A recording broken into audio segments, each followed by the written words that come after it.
vertical relationship with God. That is only done and received through the finished works of Jesus.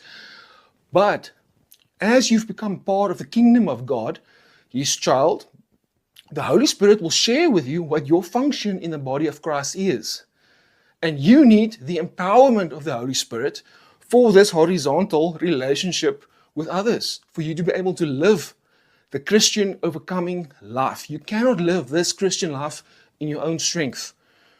One teaching we shared, where it's the Mustang and the Indian chief is pulling the Mustang car with 5 horses, not realizing that there are 500 horses under the bonnet in that engine.